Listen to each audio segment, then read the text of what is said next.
انكم دايما هيكون معانا اهم وافضل النجوم في كرة القدم، ومش بس هنكون معاكم في مجال الرياضة، يكون معانا نجوم في كل المجالات. النهاردة معانا واحد من نجوم كرة القدم واحد المواهب القليلة جدا في كرة القدم المصرية. تألق في النادي الاهلي وكان قريب من الانتقال الى نادي اودينيزي الايطالي في صفقة مهمة جدا، لكن تمسك النادي الاهلي ببقائه اجل قرار الاحتراف. هو حاليا لاعب في نادي الجونة، وواحد من المواهب الجميلة في كرة القدم احمد حمدي، لاعب النادي الاهلي ولاعب نادي الجونة الحالي.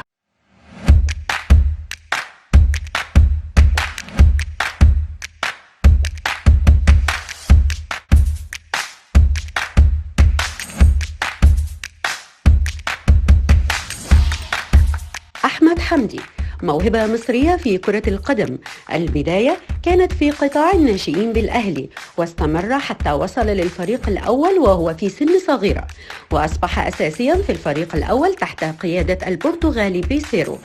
وقتها تلقى عرضا كبيرا للانتقال إلى الدوري الإيطالي من بوابة نادي أودينيزي، ولكن إدارة الأهلي رفضت التفريط في النجم الصغير.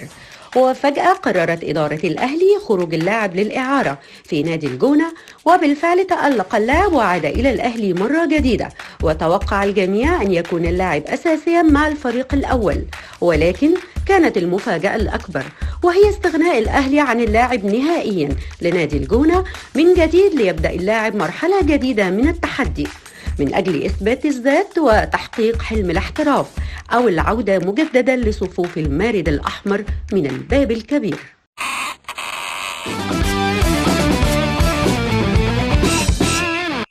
هو حميد، انت مشرفنا ومنورنا في كرة في الشارع، ويعني دايما نجومنا اللي احنا بنختارها بتكون نجوم مميزة، وانت فعلا حد من الناس المميزه جدا اللي تستاهل ان يبقى ليها شأن تاني في الكره المصريه، مش في مصر لا كمان خارج مصر. ربنا يخليك، والله ده شهاده اعتز بيها يعني. مشيت ميلالي ليه بقى اما انت نجم كبير والدنيا حلوه كده يعني؟ بقول له باخد حظ من الكوره يعني، ويمكن حظي ما كانش هيبقى في النادي في الوقت ده.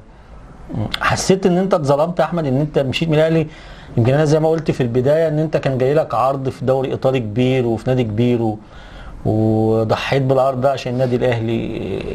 حاسس انك ندمان انك ما وافقتش على العرض ده، ولا انت كنت سايب الامور انها كلها بتاع ربنا بقى؟ والله يعني اي حاجه بتجيلك خير يعني، اي حاجه بتجيلك في الكوره بره الكوره هي كده اكيد خير، وهي حظ انا خدته في النادي الاهلي، بس ما فيش حاجه اكتر من كده يعني. بس اكيد في يوم يعني هرجع النادي يعني، سواء لعيب سواء مدرب سواء اداري. لا عايزك ترجع لعيب مدرب يا احمد، انت لسه مدرب يا احمد، انت لسه.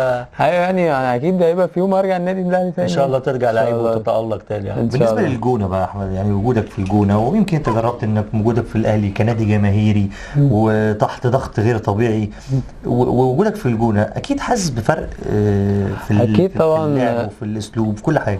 اكيد طبعا في فرق بين النادي الاهلي ونادي الجونه، كل نادي بيبقى ليه طموحات معينه. يمكن الاهلي دايما بيلعب على بطوله، الجونه يمكن النادي لسه صاعد السنه اللي فاتت، طموحاته السنه اللي فاتت اللي هو كان يقعد في الدوري. طموحاتنا السنه دي اللي احنا نظهر بشكل كويس، نقدم كره كويسه.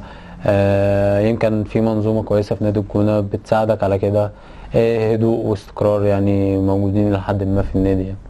محظوظ ان انت مع حسام غالي في النادي الاهلي، ورحت الجونه لقيت حسام غالي ويمكن كابتن حسام طبعا مع الاحترام في سوري في المعنى طبعا كابتن حسام لازم نقول كلمه الكابتن قبل، انه فعلا قيمه كبيره. مبسوط ان انت يعني لعبت مع كابتن حسام، وحاليا برضو موجود معاه في نادي الجونه بصفته مدير رياضي او مدير الكوره هناك. انا مبسوط ان انا اتعرفت على شخصيه زي كابتن حسام غالي، سواء بره الملعب اولا وجوه الملعب لا خلاف عليه. مش انا اللي ممكن اقدره في الملعب، الناس كلها مقدراه يعني، بس هو كشخصيه وكلاعب في الاول كان شخصيه قائد بمعنى الكلمه. دلوقتي هو مدير كوره، بينفذ مهامه بشكل مميز، عنده خبرات عنده تجارب كتيره، فقدر اللي هو يوصلها لنا يعني. ليه هيبه يا احمد؟ بيخوف بيني وبينك لو ان كابتن حسام من الناس الجميله، بس حتى واحنا بنروح نغطي ماتشات كده ونيجي نسلم عليه تحس ان هو يعني هو عامل كيان لنفسه، عامل كيان لنفسه. صح. كاريزما، الناس كلها عنده قبول عند الناس. يمكن هو بره الملعب شخصيه من اجمل الشخصيات اللي اتعامل معاها يعني. في الملعب بيبقى عنده التزام، عنده صرامه في في اكل شرب لبس تمرين مواعيد مواعيد. دي كنت يمكن هو بيحب يفرض النظام ده يعني فاهم، يحسسك ان انت لعيب محترف بجد.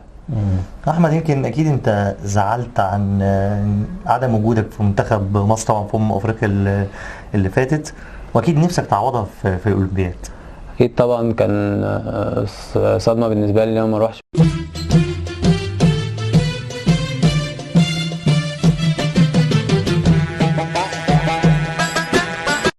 بس برضو انا بقول لك كل حاجه في الكوره هي انت بتاخد نصيبك، ممكن نصيبك مش موجود دلوقتي اللي انت تبقى موجود، الواحد بيشتغل اللي هو بيبقى موجود ان شاء الله في الاولمبياد. يعني يمكن ربنا يبعدك عشان الكورونا.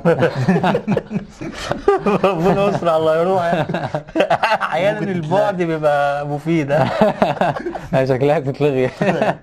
تتمنى انك تكون موجود مع الجيل ده، وخاصه ان هو ان انتوا عندكم ميزه احمد، ان الجيل ده تقريبا غير الفترات اللي فاتت تقريبا كلكم اساسيين في الفرق الاولى او في الفريق الاول في انديه. ما ده اللي زاد كابتن شوقي غريب في البطوله.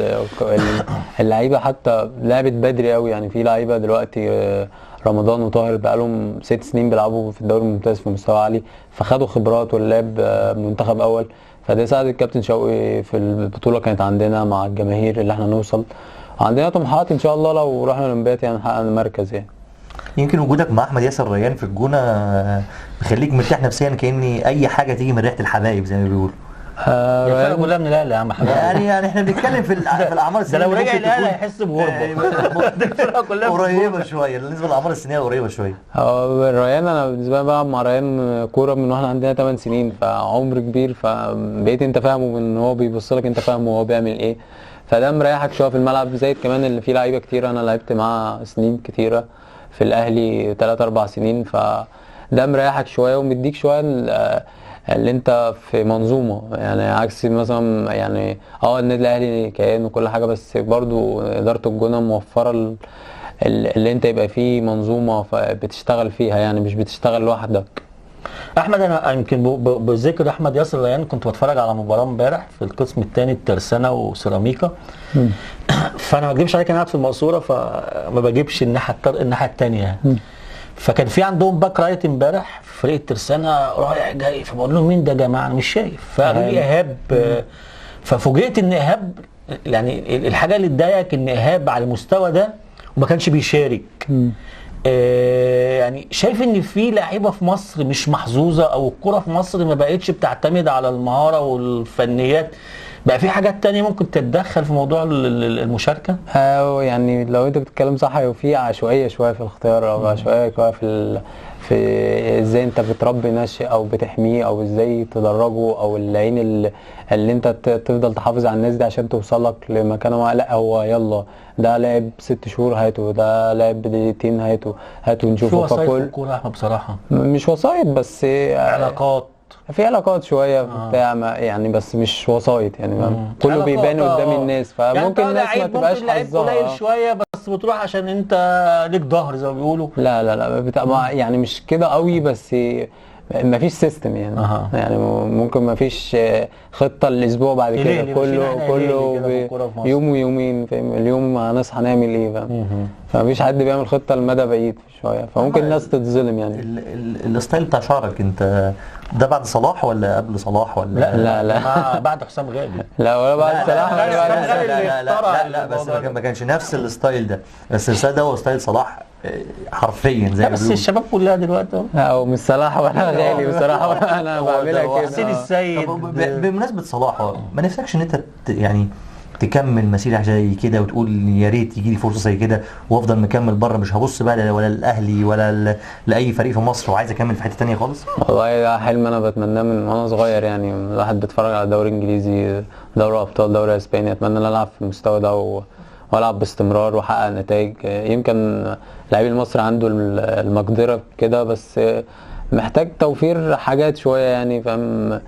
بره وجوه الملعب وملاعب ودوريات، واللي انت تأهله اللي هو يلعب في المستوى ده.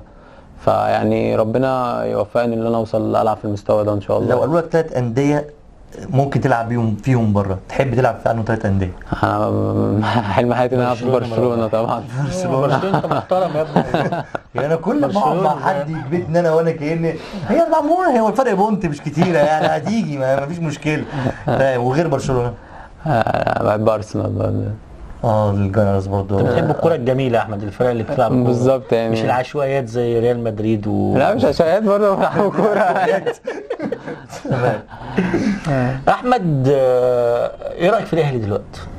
ماشي خطوه كويسه يعني، دلوقتي هو في سيمي فاينال دوري ابطال، وماشي اول دوري ما خسرش ولا ماتش، فماشي بخطوه ثابته يعني. فهل لو جالك عرض من الزمالك هتبص بقى حته ان انا من النادي والاهلي وازاي، ولا ممكن خلاص لا انا هروح وهلعب وهثبت نفسي وابقى حد تاني خالص؟ بص انا يعني ايوه رحت الاهلي وانا عندي 8 سنين. ايوه. ورايح مش اللي انا لعيب موظف وبقبض وبتاع، لا انا بحب النادي وافضل طول عمري منتمي للنادي بس. يا سلام. فين هتروح لو اخر الدنيا وراك نفديك بالروح، عشقك في قلبي داوي اي جروح، اهتف باسمك مهما كان. احمد عايزين نسالك كده، نرجع شويه بدايتك. انا عارف ان انت من المنصوره، يمكن ما شاء الله يمكن المنصوره وبرضه الغربيه نص لعيبه مصر تقريبا يعني خليل من المحافظتين دول يعني. لا ده دليل ان في مواهب يمكن حتى لحد دلوقتي.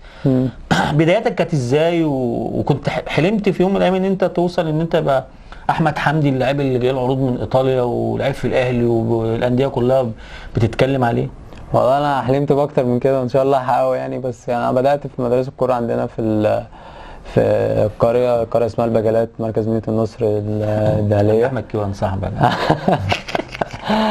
وبدات مدرسه كوره، وبعد كده كان في مدرسه كوره عاملها كابتن سامح بلبوله في دمياط، بدات رحتها. اول ما شافني قال لي انت لازم تروح نادي وبتاع، وبعدها باسبوع بس جيت اختبارات النادي الاهلي. ومن اول اختبار يعني كان موجود كابتن امين عرابي وكابتن وليد صلاح الدين وكابتن جمال السيد، وخلاص خلصت كل الدنيا من انا عندي 8 سنين واستقريت بقى في الاهلي. المنصوره بتفرز لعيبه، تفتكر مين من اللعيبه اللي في ابناء المنصوره اللي نجوم دلوقتي في مصر؟ يعني كان في كابتن ياسر ريان طبعا،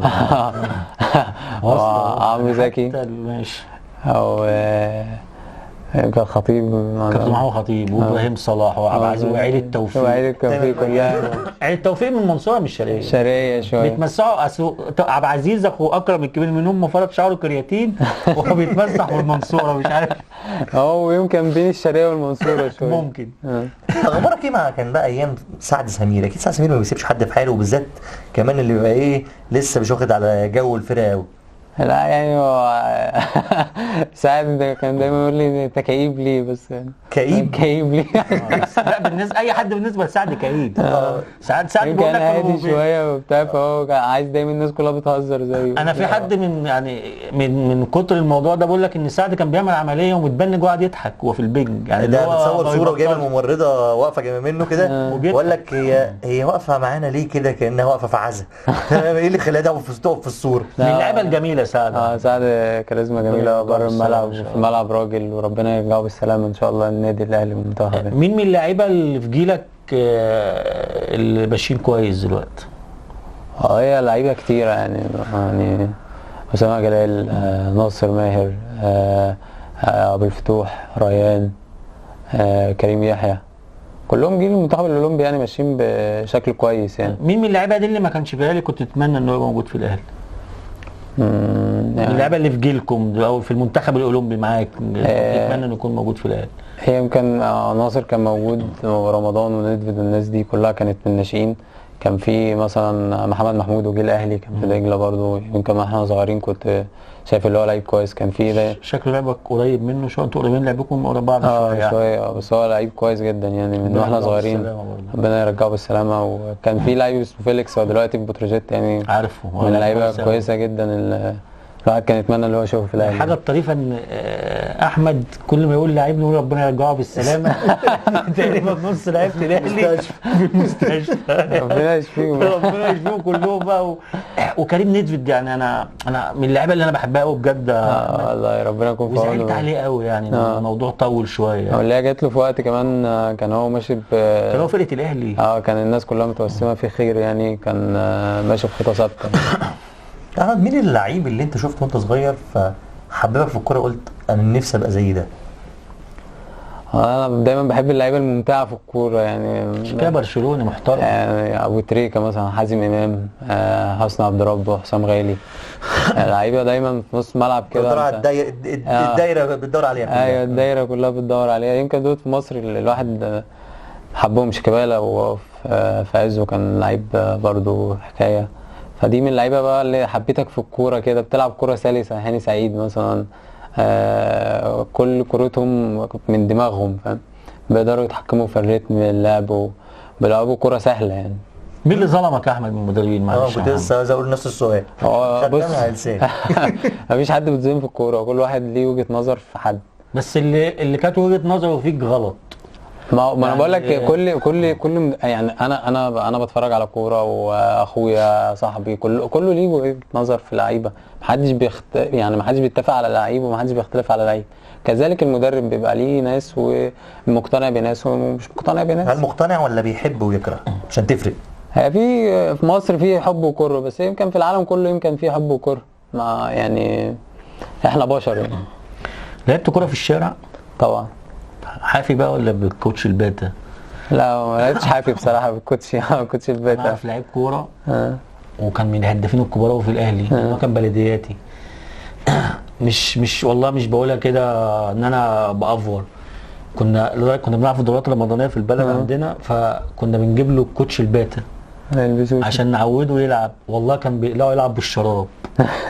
قعد كده لحد ما راح فرقه دوري ممتاز، لدرجه ان كان عنده اللازمه دي يا احمد، ان هو كان اول ما يتغير او يطلع اول حاجه يعمل يخلع الجزمه، يحس ان في حاجه مكهرباه في رجله. ايوه.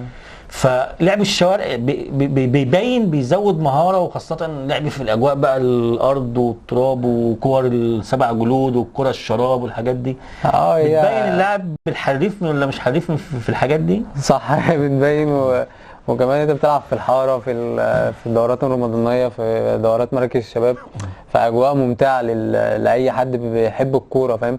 انت بتلعبها في اي مستوى انت بتحبها، في اي مكان وفي اي مكان وفي اي وضعيه وانت صايم وانت فطران، في اي حاجه انت بتحب الكوره فبتحب تلعب. كم شباك بما يرضي الله كده وانت بتلعب في الشارع؟ لا كتير يعني. ازاي؟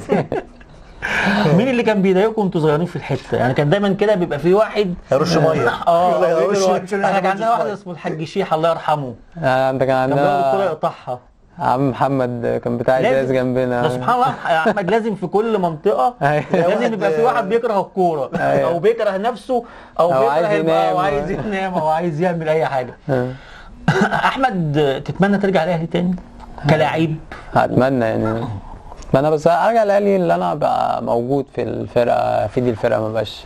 يمكن النادي الاهلي ليه فضل اللي هو اداك شهره واداك وضع في المجتمع انت ما قدرتش تديله، يمكن مش بايدك اللي انت ما شاركتش يعني.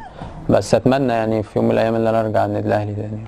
طب احمد، يعني بعيدا بقى عن قصه اللعب شويه، هاخدك في حته ثانيه. كاني انت سنا قريب من يمكن من الشباب كلها كانوا بتشوف الحرب اللي على السوشيال ميديا ما بين الجماهير، بين الاهلي والزمالك، وده ممكن يعكس على اللعيبه اللي في السن مثلا بتاعك ده. بتشوف الموضوع ممكن بيأثر عليك ولا ايه النظام؟ طبعا يعني انا عاوز يعني ما تقدرش تنكر السوشيال ميديا ليها عامل كبير يعني. ما انت عملت ثوره ومشيت رؤساء من على السوشيال ميديا، فالسوشيال ميديا متدخله في كل حاجه. بس الموضوع في الكوره اوفر شويه يعني. تلاقي ناس مع احترامي يعني صفحات عليها ملايين الناس، ويمكن الادمنز بتاع مثلا لسه ما كملش 12 13 سنه، هو بيعمل فتنه وتعصب وفيديوهات ومش عارف ايه ولود على الحكم. يمكن سمعت كذا حوار يكلموا لعيبه، طب عايزين فلوس، طب مش عارف ايه. فالحاجات دي يعني اتمنى ان هي ما تبقاش موجوده. هل انت كلاعب مثلا لو قلنا لا انت لاعب في الاهلي، ممكن تتاثر بزميل ليك في نادي الزمالك حتى لو كان قريب منك معاك في المنتخب، او تحس انك في تنافر، او انت خلاص بدات ان انت مش عايز تيجي جنبه وتتعامل معاه؟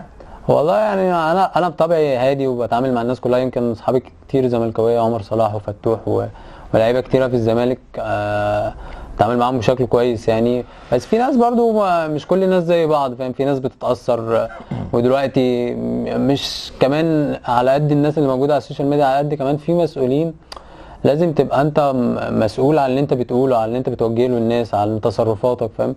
في لعيبه ومسؤولين مش مقتنعين بده فاهم.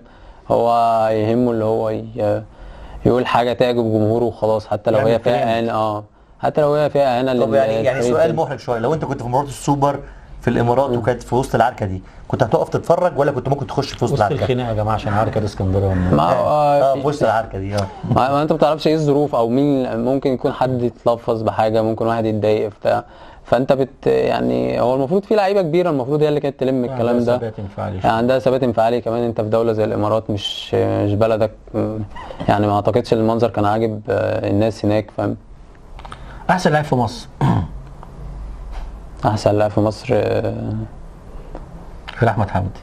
يعني في مصر صلاح، ما هو فيش لا في مصر، الدوري المصري هنا احنا على قدنا. يعني يمكن عبد الله السعيد محافظ على مستواه وبيأدي بشكل محترم بقاله اكتر من 4 سنين كمان. هو عبد الله السعيد نجم شباك في الدوري المصري يعني. احسن لاعب في جيلك غير احمد حمدي؟ احسن لاعب في جيلي يمكن رمضان، يعني هو كان فارق من هو صغير ويمكن احترف وحاجه مبشره للكره المصريه. الكابتن رمضان رمضان من هو صغير غيور يمكن على الفريق اللي بيلعب له، وقائد بمعنى الكلمه، بيتحمل مسؤوليه من هو صغير. ف رمضان من الشخصيات اللي هتبقى شخصيات جميله في الكوره يعني. مين الحارس اللي تلعب ضده وتحس انك قلقان ممكن ما تعرفش ان انت يعني مش هتعرف تجيب جول او مش مقفوله معاك؟ يمكن محمود جاد بتاع انبي، اعرفه منه انا 7 سنين ولا 8 سنين بلعب ضد انبي، من الحراس اللي يعني حاجه فذه في الكوره يعني. هتتجوز امتى؟ ربنا يأمر بقى. لما ربنا كده اتجوز يلا عايز افرح بيك لسه اخوك كبير لما يتجوز ان شاء الله. هتتجوز امتى؟ بعد لما يتجوز.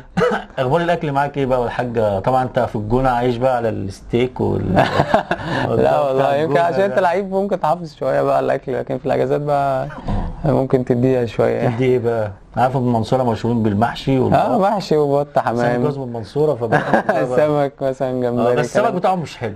بتاع دمياط. المنصوره مش حلو، صح؟ بتاع دمياط حلو. لا بتاع اسكندريه. لا بس دمياط الجمبري حلو. السويس. ايه الاكله اللي انت بتحبها؟ بحب الاسماك يعني. عشان كده اخترت الجونه.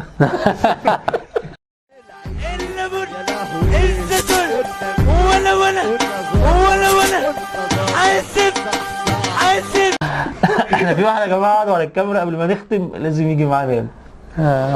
محمود تعالى محمود جنبنا هنا يا جماعه. محمود حمدي نجم النادي الاهلي. ايه رايك في محمود بقى كلاعب من غير مجاملات؟ من غير مجامله والله محمود لعيب هايل يعني. انا يعني لعيب بيتطور يوم عن يوم، وان شاء الله يبقى فيرود لمنتخب مصر في يوم من الايام يعني. ايه رايك في احمد حمدي مش اخوك؟ احمد حمدي اللي انت بتتفرج عليه اللي هو بيجي في التلفزيون. لا طبعا بشوف لعيب كبير، وبالنسبه لي يعني هو احسن لعيب في سنه في مصر يعني. بصراحه زعلت انه مشي من الاهلي، ولا شايف ان هو ياخد فرصته ويرجع الاهلي نجم تاني يكسر الدنيا والاهلي يشتريه ب 20 30 مليون؟ بصراحه لا طبيعي، انا كواحد اهلاوي عايز احمد يفضل في الاهلي عشان شايفه هيفيد النادي الاهلي فعلا. احمد حمدي موهبه جميله جدا بجد في كره القدم، من الناس اللي وان شاء الله لسه هيكون حاجه حلوه قوي في كره القدم المصريه. احنا بنشكرك بجد ان انت كنت معانا. بنشكر محمود يا جماعه اللي بعد ما يتنجم بقى مش عارف هيعرفنا يعني هم لعيبه الكوره كده. بشكرك يا احمد، بشكرك يا محمود، وشرفتونا بجد. شرفتونا فعلا لكم يعني التوفيق بجد. اهدى ضيف جه معانا في كره مصر. هو هادي كده يعني يعني مفيش ما تحسش باي بس حاجه. انت هادي، انت بتتعامل زي ما احمد ياسر رياض. لا مش عارف بتقعدوا مع بعض في الاوضه واحد بيكمل التاني بقى. انا والله اللي كنت مبسوط معاكم، ويمكن حلقه تكون خفيفه على الناس والناس تقدر تستمتع بيها، وكنت سعيد ان انا مع ناس زيكم يعني. حبيبي احمد، بشكركم. شرفتونا كده يا رب. قبل ما نختم يا جماعه احنا هنقف عايزين بس عشان في راجل يعني قايم بدور كبير قوي مع احمد ومحمود بصراحه يعني. دايما بيبقى البيت لما بيبقى فيه حد عاقل وحد كبير بجد والله العظيم الواحد بيبقى فرحان ان هو بيلاقي اخ كبير يعني. هو اللي بيشيل الهموم ده. هو اللي بيشيل الهموم. وهو العريس المنتظر عشان وهو العريس المنتظر. يعني عشان سما شيل قبل الفرحه يعني ممكن كلنا نقف عادي خالص. كلنا هنقف بقى شيل المايكات عشان بنشكرك ونتمنى لك طبعا. انت فاهم عارف انت شايل مهمه جامده مش عارف يعملوا ايه بعد ما تتجوز. يعني طب ده ممكن نروح اسبانيا مع احمد، لكن هيتجوز هتاخده معاك برضه ولا ايه؟ ان شاء الله ربنا يوفقهم يا رب في حياتهم كده. واشوفهم احسن الناس يا رب. طب الوحيد اللي مش كروي فيهم يعني هم كلهم لا ده هو كروي ده ممكن عننا، يكون كروي اكتر من هو احمد. كروي عننا. وبطلت. لا انا برضه يعني كروي يعني في المجال يعني. اهلاوي ولا زملكاوي؟ لا طبعا. زملكاوي؟ لا العائله كلها اهلاويه. احنا بنتمنى لك تبنوا لك مبروك مقدما من خلال البرنامج، واكيد هنحضر فرحك وخاصه عن الفرح ولسه مش انت بتقول لما يتجوز؟ لا بقى لما يتجوز هيبقى يكون معاكم ان شاء الله ونتمنى لك التوفيق. لسه بخير.